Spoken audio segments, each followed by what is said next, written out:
എല്ലാവർക്കും എൻ്റെ യൂട്യൂബ് ചാനലിലേക്ക് സ്വാഗതം.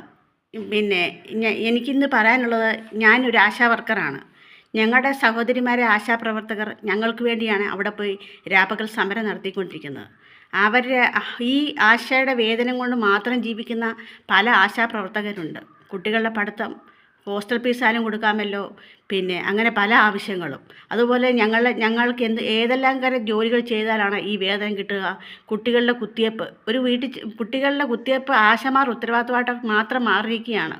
ഓരോ വീട്ടിൽ ചെന്ന് വൈറ്റമിനെ കൊടുത്തോ, കുഞ്ഞുങ്ങളെ കുത്തിവയ്പ്പ് എടുത്തോ, എപ്പോഴും വിളിച്ചുകൊണ്ടേ ഇരിക്കണേ. എത്ര പ്രാവശ്യം വിളിച്ചു കഴിയുമ്പോഴാണ് ചില കുഞ്ഞുങ്ങളെ കുത്തിവയ്പ്പിക്കാൻ വരുന്നതന്നെ അറിയാവോ. അതുപോലെ ഒരാൾ ഗർഭിണിയായി കഴിഞ്ഞാൽ പിന്നെ 3 മാസം മുമ്പേ ആശാപ്രവർത്തക അത് അറിഞ്ഞിരിക്കണം. അതുപോലെ കോവിഡ് കാലത്ത് ഈ ഒരു വീട്ടിൽ അന്ന് കോവിഡ് പടർന്നു പിടിക്കുന്ന കാലം ആണ്. ഒരു ദിവസം തന്നെ 35 പേർക്ക് മരുന്ന് എത്തിക്കേണ്ട സാഹചര്യങ്ങളുണ്ടായി.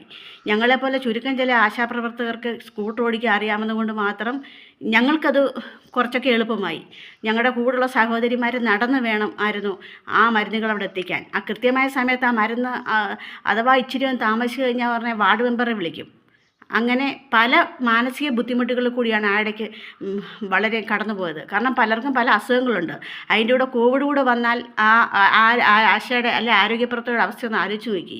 അതുകൊണ്ട് ഞങ്ങളുടെ ബഹുമാനപ്പെട്ട ആരോഗ്യമന്ത്രി അറിയുന്നതിന് വേണ്ടി എനിക്ക് യൂട്യൂബ് ചാനലിൽ കൂടെങ്കിലും എനിക്കിത് ഒരു വാക്ക് പറയാൻ സാധിച്ചെങ്കിൽ എനിക്കന്ന് വളരെയധികം സന്തോഷമുണ്ട്. അതുകൊണ്ട് ബഹുമാനപ്പെട്ട ഞങ്ങളുടെ ആരോഗ്യമന്ത്രി ഞങ്ങളുടെ ആവശ്യങ്ങൾ അംഗീകരിച്ച് തരുന്നതും വരെ ഞങ്ങളുടെ സഹോദരിമാർ ഞങ്ങൾ സമരം തുടർന്നുകൊണ്ടേയിരിക്കും. അവിടെ സമരം ചെയ്തുകൊണ്ടിരിക്കുന്ന എൻ്റെ സഹോദരിമാർക്ക് എൻ്റെ ബിഗ് സല്യൂട്ട്.